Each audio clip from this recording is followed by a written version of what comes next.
Chapter 32. My carriage has arrived. Andrew poured himself a cup of coffee, staring aimlessly at his morning brew. I pushed her too hard. The morning glow of the sunrise coated the floor and the furniture of the kitchen, living room, and den. He returned to the living room, where the TV continued broadcasting the local news.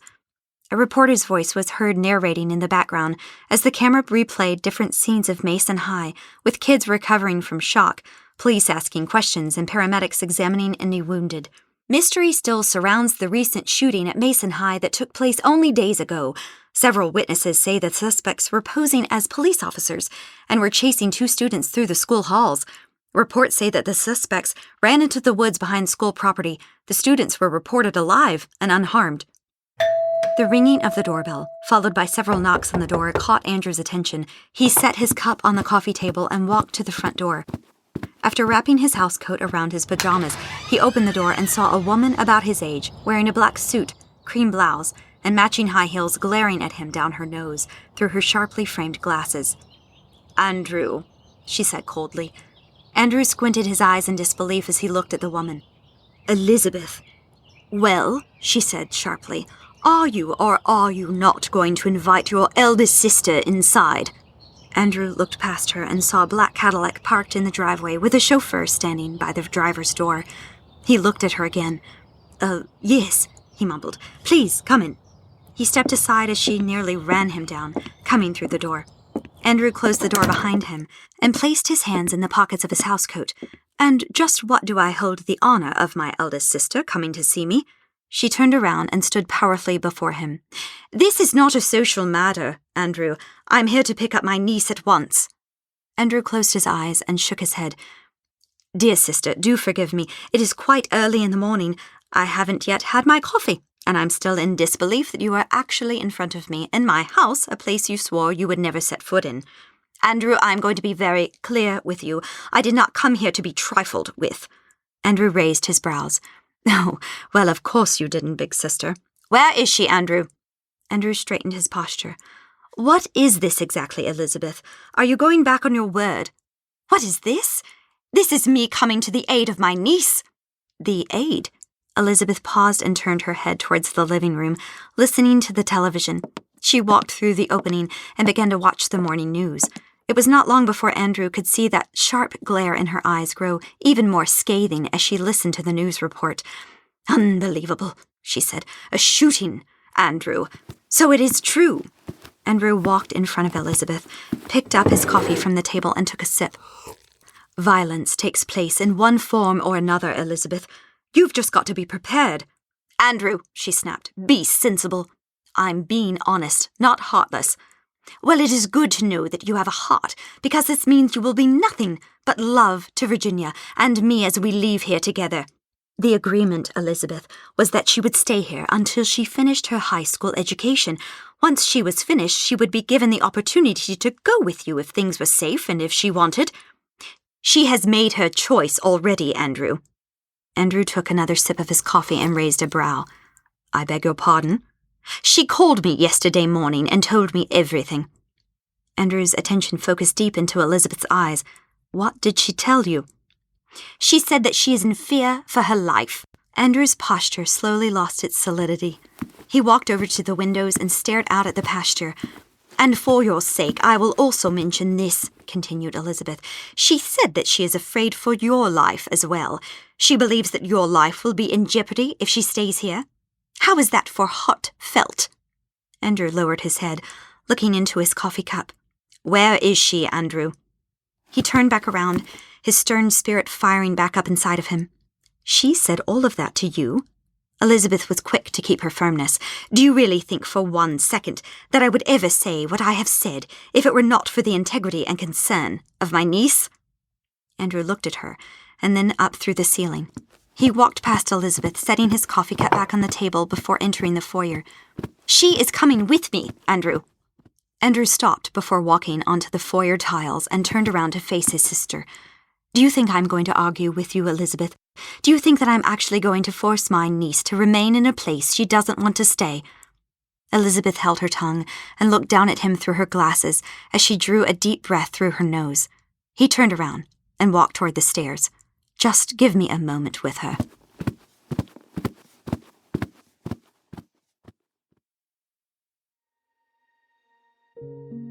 Virginia stood in front of her bed, folding her last t-shirt and placing it into her duffel bag in front of her. She looked around the room solemnly. The glow of the morning light coming through the blinds caught her attention. She walked over and motioned her fingers toward its light. A knock came through the door. Virginia. Virginia's heart sank and her hand fell back to her side. She turned around and walked back to her duffel bag. "Come in," she said. Her door opened and in softly stepped Andrew. She looked down at the bag, not lifting her eyes to greet him. "Your Aunt Elizabeth is here," he said. She fiddled with the strap of her bag. "I know." Andrew placed his hands back into his housecoat pockets. "Honey, listen, I don't blame you one bit for not wanting to stay, but if this is because of anything I said yesterday morning, please, hear me out." She lifted her gentle eyes at him. "It's not." Unable to continue his next sentence, Andrew lowered his eyes and nodded. He looked back at her. "Are you sure about this?" She nodded her head. Reaching beside her bag, she picked up her brown leather jacket. "Please, give this to Charles for me," she said. "Tell him it meant more than he could ever know." She paused. "And tell him that I will always remember him and what he did for me." "Why don't you go tell him yourself?" suggested Andrew. "He's out in the barn right now working on the Bronco." Her fingers tightened around the jacket. "He's here?" "Yes. Last night we had the Bronco towed home. We used a chain. He steered the Bronco in neutral while I pulled it back home with my truck." He chuckled. "Not the first time we've had to do that, either." She looked through the window shades. "But it's a school day, isn't it?" "The school let out for fall break earlier than normal due to the recent shootings. At the rate things are going, I would not be surprised if they did not reopen until after the Christmas holidays." Virginia continued to stare out through the covered window. "He's down there right now," continued Andrew. "Why don't you go see him?" She shook her head and placed the jacket on her bed. "I can't." Andrew picked up the jacket and held it out in front of her. "Virginia, after all that he has done for you, the absolute least you could do is give him a proper goodbye." She looked at the jacket and slowly took it from her uncle. "Are you sure this is okay?" "More than okay. Go and see him." Taking a deep breath, she walked past her uncle. Andrew smiled as he watched her walk downstairs. "Atta girl." Taking one last glance around the room, he reached down at the foot of her nightstand, picked up her gray backpack and slung it over his shoulder. He grabbed the duffel bag by its handles and walked out of the room. Setting the bags down out in the hallway, he peeked one last time into the solemn, empty room. Closing the door, he pulled a key out from his housecoat pocket and locked the room off from the world.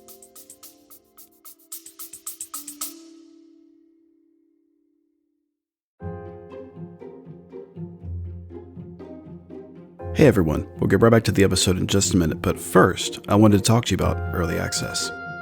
You may have noticed those chapters with the locks beside them in your episode feed. Those episodes are the ones available for our early access members. While every episode is released on Thursdays with ads, early access members can enjoy the episodes on Sunday ad-free, ahead of everybody else, for only $5 a month. Not only this, but your $5 contribution to the show helps with supporting the channel and the podcast creation of book number 2. Click the link in the show notes below and join early access benefits while also supporting the channel. And now, back to the episode.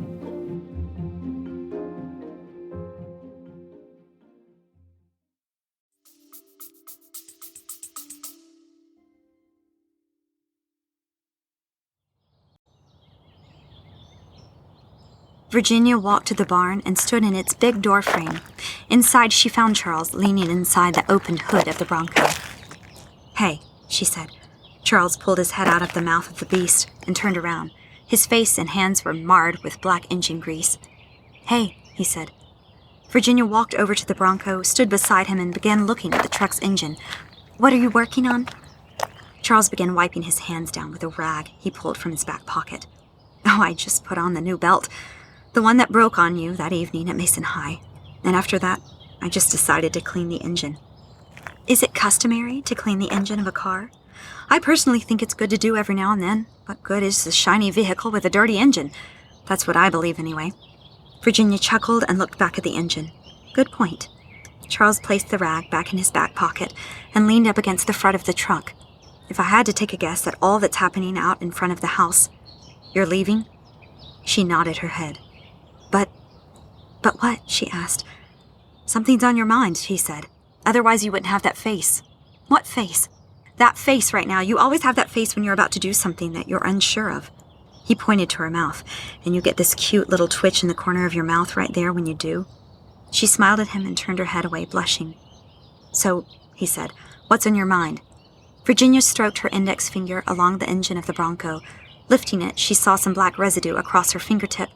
She looked up into Charles's eyes. "I just want to do the right thing, Charles." "For who?" "For everyone. I just want everyone to be safe. If I stay, then you know what will happen to those in the city of Gaal, to my uncle, to everyone. They have already been fighting and laying down their lives for Oral Muti's plan long before you arrived. It's not because of you if they die or not. They fight for Oral Muti, and Oral Muti has chosen Cohen to do great things again, like in the times of old. They have been waiting for this time. They are ready for whatever may come, because they know the end that follows." "Charles, you saw what happened. You saw those monsters. That was an attack that lasted for no more than a single night. If I had not signed that agreement, the attack would have continued upon the city. Imagine what would have happened if I had stayed. Imagine what will happen if you don't." "What are you talking about?" "There is a moving of Oral Muti that fell upon his Cohen in the days of old, of moving of his fire, wing, and metal. Now Rumel was nearly defeated by this, but he was able to outlast his pending doom by dividing the unity of Burning Eagle and Cohen, and by dividing the unity of the nations that once stood in alliance with one another. Cohen was prophesied to help bring that unity back. Charles, the risks are too great. Are you afraid that you'll die?" "No. I mean, maybe a little, but that's not the point." "Then what is the point? What is it that you're most afraid of?" She took a deep breath and let it out. "I don't want anything to happen to you." Neither of them said a word, but just looked into each other's eyes. "Charles, you were the greatest thing that happened to me after the death of my parents," she said, with watery eyes. "I've already lost them. Please, don't let me see it happen to you. Not because of me, not when I can stop it." He pushed off the Bronco and took a step towards her. "What if I said I'm not afraid?" "Then I'd say you were crazy." He stepped closer. "What if I said this sounds like the adventure of a lifetime?" "I'd say your bearings are off." He stepped closer. "What if I said I love the sound of it all?" "I'd say you were tone deaf." He took her hand. "What if I said I would love taking the risks ahead of us?" "I'd say that you might just die taking them." His voice was like a whisper. "Some things are worth dying for, Virginia Singerman." She could feel her heart racing. She shook her head. "You're a liar." He smiled at her. "No, you said it yourself. I'm an uncharted, tone-deaf, crazy person." He brushed her hair away from her eyes. "Yet I've been able to find a princess whose beauty has captured me so much that risking death itself is a price I'm willing to pay." She dropped her head. "Why would you look at me like that?" His finger lifted her chin to where their eyes met. "Stay, Virginia," he said. "Do you have any idea what the price might cost?" "Yes, and it's worth it." Her body felt lighter than air. She felt like he was holding her up by his finger alone. "Stay, Virginia," he whispered. "Stay with me." "Virginia," echoed Elizabeth's voice from the back of the door of the house. "Virginia, come along. We have to make it to the airport on time." Her chin slipped out from underneath his finger. The Bronco, the barn, the gravel beneath her feet, everything returned to her view as she slipped out of her reverie. She looked back and forth between her aunt and Charles. She remembered the jacket in her hand and held it out for him. "Here." He softly pushed the jacket back to her. "This is yours to keep." She pulled the jacket back and wrapped her arms around it. "Thank you." "Stay with me." "Virginia," shouted Elizabeth. "We must leave now, dearie." Her eyes began to swell with tears as she gave one last glance to Charles. "I have to go." She walked away, feeling a piece of her heart being torn out with every step she took. The first tear fell out of her eye and trailed alongside her cheek. She wrapped her arms tighter around the jacket, hiding most of her face in its collar. She turned around and looked at Charles. He was smiling at her, fighting back the tears in his own eyes. She pulled her head back around, her face beginning to redden. "I dare say, Virginia," said her aunt as Virginia approached the back door. "What has gotten into you? Did that boy say something to hurt you?" Virginia shook her head. "Well, are you all right, dear?" Virginia sniffed big and wiped her tears away. Yes, I'm fine. Well, come along then. We haven't all day. She followed her aunt inside, giving one last glance over her shoulder. He was still staring at her. She followed her aunt to the foyer. My bags, they're still upstairs. No, said Elizabeth. Your uncle was a gem and brought them down for you. Elizabeth opened the front door and walked out, Virginia following close behind. But where is he? Asked Virginia. It did not take but a second before she saw him standing at the end of the Cadillac, putting her duffel bag and backpack in the trunk. She followed her aunt down the steps. The chauffeur opened the driver's side passenger door for Elizabeth, who quickly got in the car. Come along, Virginia, said Elizabeth. The chauffeur closed the car door, walked around to the other side, and opened the other back door for Virginia. Virginia walked around the back of the car, but stopped in front of her uncle, giving one last look up at him. Andrew closed the car trunk and smiled as best as he could down at his niece, doing his best not to cry. She fell into his chest and wrapped her arms around him. I love you, Uncle Andrew. He wrapped his arms around her and held her close. Tears streamed down his face as he tightly closed his eyes. I love you too, honey. Virginia could hear the car window rolling down. Virginia, the plane will not wait for us, called Elizabeth. She let go of her uncle and wiped her tears away with her sleeve. Andrew dabbed the corner of his housecoat sleeve in his own watery eyes. She walked past him and got in the back passenger side of the car, which the chauffeur closed once she was seated. She held the leather jacket in her lap, wrapping her arms around it. She heard the driver getting into his seat and starting up the car. They began to move. She gave one last look at the house, seeing her uncle standing out in front and watching the car drive away. Virginia, said Elizabeth, I must say you made a wise choice, dearie. I don't think you have any idea of the life that will soon be before you. She brushed her hand in the air. This moment is nothing, Virginia, only a brief moment in your life, which will all be but a small memory in time. What lies ahead of us will be the world, dearie, and anything you could want in it. Power, Virginia, power. Virginia hardly heard her aunt speak. She ran her arms through the jacket sleeves, resting it across her like a blanket. She unfolded the collar up to her nose, smelling it. She leaned against the side of the door. Her breath fell upon her window, fogging the glass. She slowly began to write her name, but stopped, realizing she was writing the letter C. The fog faded off the window, but she knew the letter that remained hidden upon the glass. She looked up into the treetops at all the autumn leaves falling in the wind and brushing against her window. She closed her eyes and buried her face in the collar of his jacket. Power, said Elizabeth. A power far greater than you would have had back there, Virginia. Trust me, dearie. You'll see soon enough.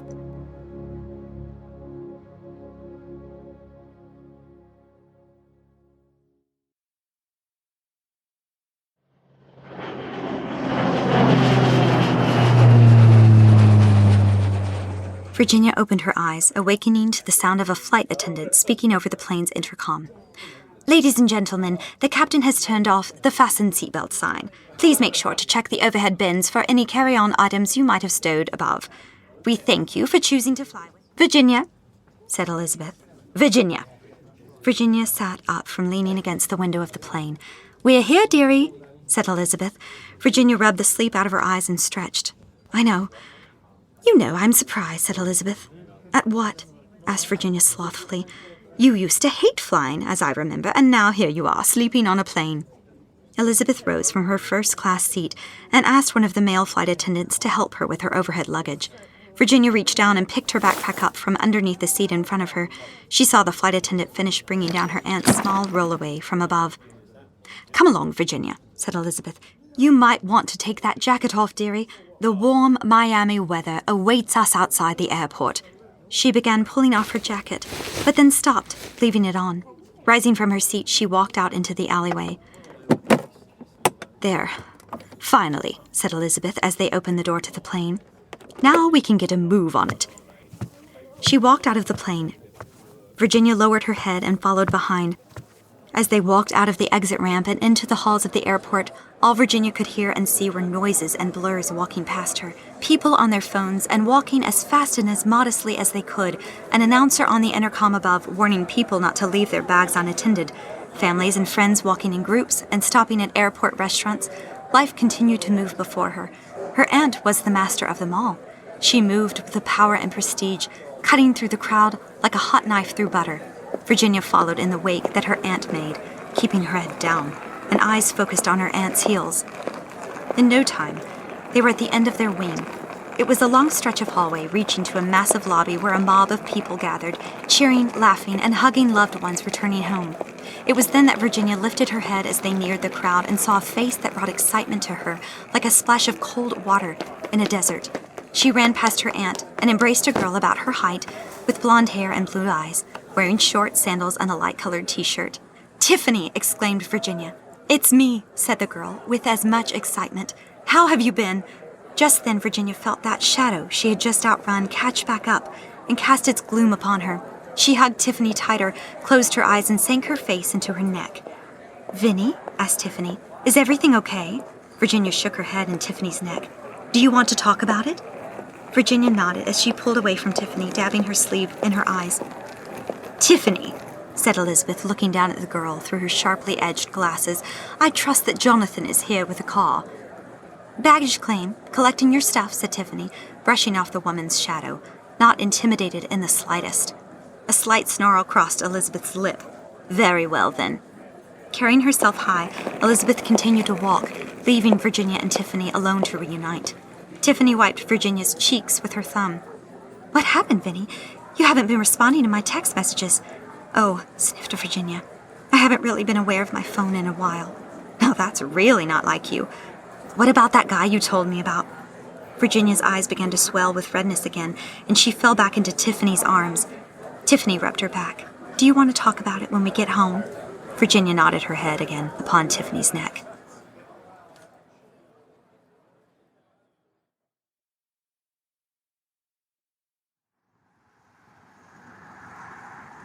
"Finally," snarled Elizabeth, "we have arrived." Virginia felt the car turning. She looked up and saw the vehicle approaching, a 2-story brick house with many bedroom windows.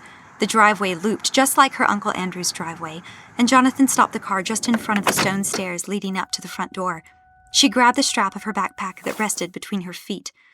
Jonathan got out and opened the door for Elizabeth, and then he walked around to the other side of the car and opened the door for Virginia. She looked up at the house and the dark, stormy clouds above as she got out. Tiffany slid out from her middle seat and stood next to Virginia. "It's different now," said Tiffany. "It won't look the same when you go inside." Virginia pulled her bag over her shoulder. "I've learned to get used to change, Tiff. This will be no different." Though she said it with boldness, she dreaded every step she took up the stairs to the front door. The door was partially left open from her aunt walking in before them. Faintly pulling her hand against the bronze doorknob, she opened the door in both curiosity and fear at what lay behind.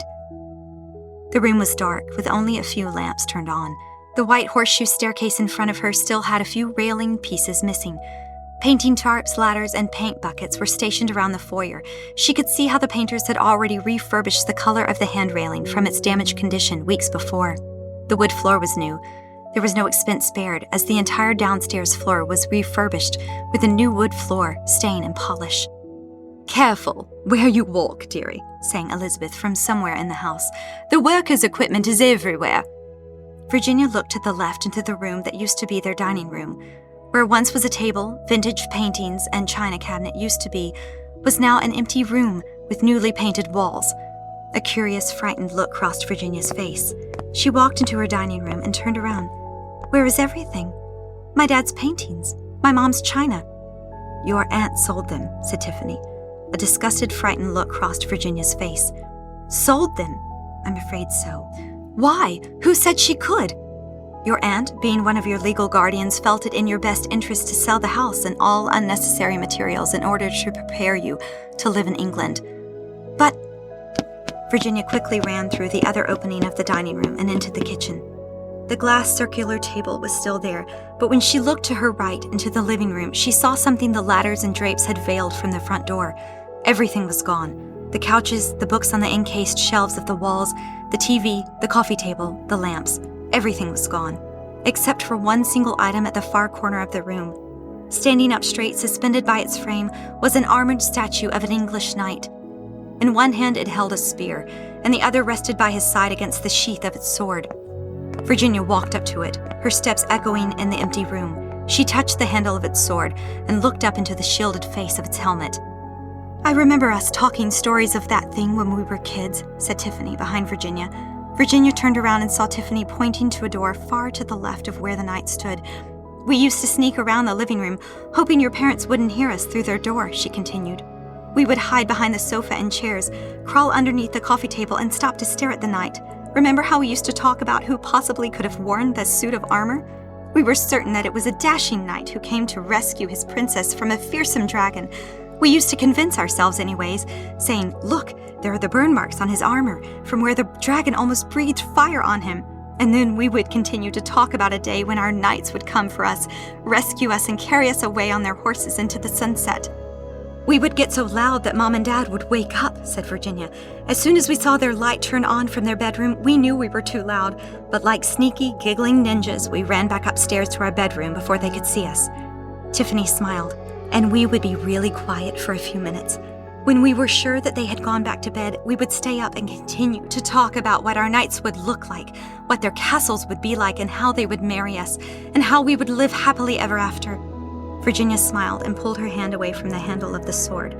Just then she raised her head, ran past Tiffany into the kitchen and out another door from the kitchen into the garage. Breathing hard and praying, she turned on the garage light and saw that the motorcycle was gone. Her mom's white Mercedes was no longer there. However, stationed right where she had last seen it was her dad's silver BMW with the top still pulled over. She looked to her left and saw its keys still hanging from the same hook her dad had always placed them. She snatched them off the wall and held them in her hands. Pressing the button twice, she heard the familiar beeping sound that she thought she had almost forgotten. An instant flood of memories of her and her dad getting in that car and driving off filled her head. She walked over to the driver's door, opened it, and got in, closing it behind her. She took a deep breath through her nose, smelling the leather seats. Even though this car was about 7 years old, her dad's constant cleaning and interior maintenance made it feel like it was newly purchased. The passenger door opened, and in sat Tiffany beside Virginia. "What happened, Virginia?" she asked. Virginia gripped the steering wheel, tapping her fingers across it in a soft, muted beat. "How on earth can I tell her? Does it have anything to do with that guy you met?" "You could say that," said Virginia. "What happened, Vinny? I heard about the shooting. Does that have anything to do with it, too?" Virginia took a deep breath through her nose. "Actually, yes." There was a long pause before either of them uttered a word. "Was it the people who killed your parents?" asked Tiffany. "Yes. But how did they find you? Who cares? They found me and attacked me at my school." "How did you escape them?" Virginia smiled a little. "The guy I told you about, he was there with me. He protected me and made sure that I was safe." "This is getting good. What happened from there? Did the police catch the bad guys?" "No, in fact, the people shooting almost had me too." "Yeah?" "They said that if I left and never came back, they would leave me alone, but if I stayed, then they would not only kill me, but every single person there that I loved." Tiffany waited before asking, "And now you're here because they told you to leave?" Virginia nodded a yes and rested her head on the steering wheel. "Did I do the right thing, Tiff?" Tiffany rubbed Virginia's back. "Yes, you did the right thing. You're safe now." "Then why do I feel like I've been murdered inside?" Tiffany just continued to rub her back. "What else could you have done, Vinny? If you stayed, then they would have killed you." Virginia raised her head and wiped her eyes. Maybe. I mean, who knows, right? I didn't stick around to find out now, did I?" "Vinny, you're putting a heavy burden on yourself. You need to look on the bright side. You and your aunt will be moving far away from here. You never have to see this place again. You never have to worry about those people again. The rest of the world will be yours to roam and cherish." "The world." Virginia rested her back against her seat. "That's all my aunt speaks of is the world. What is the world, Tiff? Do I really want the whole world? What would I need to trade in order to get the world?" "It's an offer that most of us don't get, Vinny. We all get it, in some form or another, Tiff. Everyone can get it. They just have to sell their soul first." "What Elizabeth has for you is something that no other girl in this world can imagine, Vinny. You should look at how amazing it will be when you both leave." Virginia slowly turned her head and looked at Tiffany in wonder. "Why do you only keep referring to my aunt and me?" Tiffany placed her hand on Virginia's shoulder. "Don't think of anything else, Virginia. Just think about... Enough about the glamour of the world, Tiffany. Answer my question. You will be coming with us, right?" Tiffany took a deep breath, and Virginia could see tears start to form in her eyes. "Because I'm not technically your sister by blood, and because I just turned 18, legal responsibility of me does not fall on your aunt," said Tiffany. "Your aunt says I am to stay here and make my own way." Virginia rose up in her seat. That's absurd. My parents adopted you, your family just as much as I am to Elizabeth. I'm going to go talk to her right now. Before Virginia could open the car door, Tiffany grabbed her arm. Wait, Virginia, said Tiffany. Don't, please. I think that your aunt might be right. Tiffany? This is no longer my story, Vinny. This next phase is your choice. And what about your choice, Tiffany? Just because you're 18 doesn't mean that you're automatically ready to face the world. You're still in high school. My choice doesn't matter, Vinny.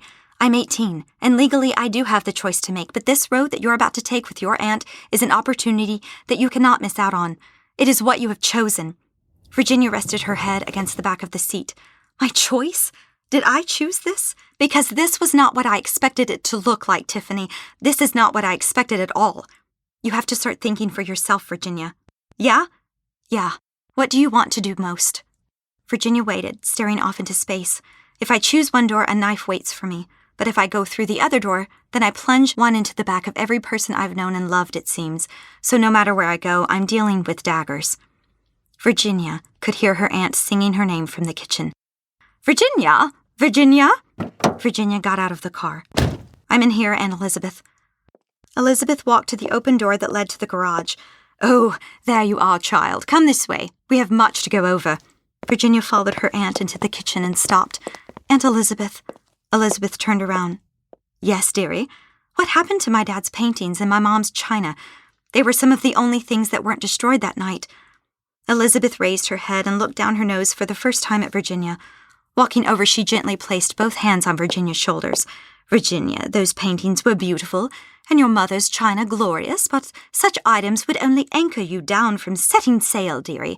They had to be rid of. Look on the bright side. You profited an outstanding number off them. Virginia's anger began to boil. Shouldn't that decision have been mine to make? Elizabeth took her hands off, threw her shoulders back, and looked down at Virginia with her sharp eyes.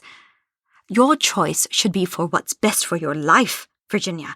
You have yet to discover what is good for you in life, so I took the liberty to help you prepare your charter.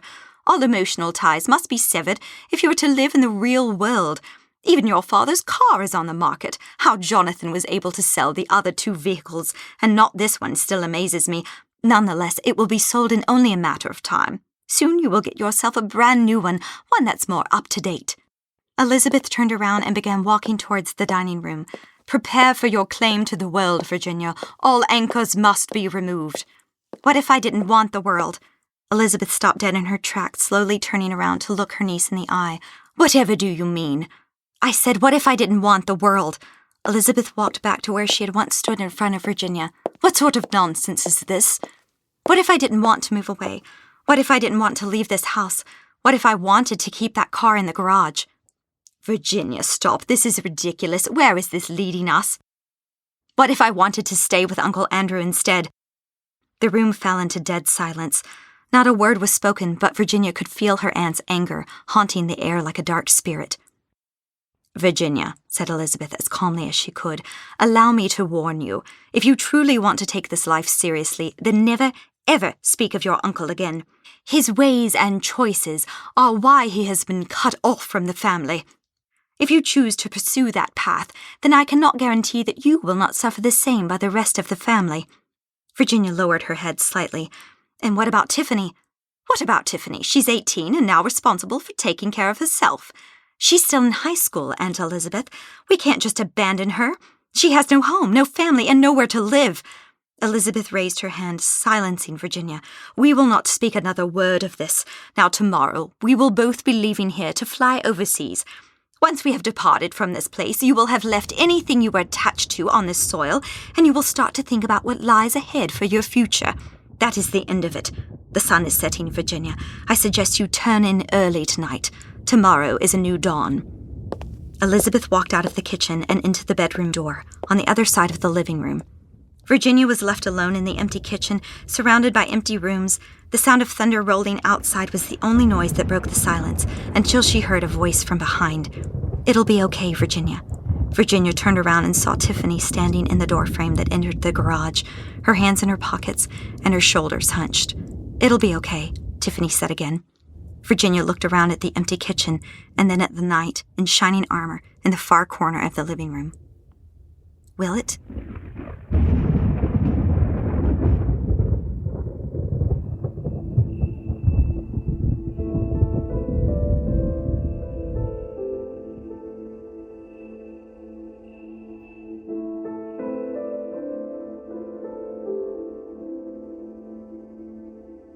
This is the end of Chapter 32. Next Thursday, the final 2 chapters will be released back to back.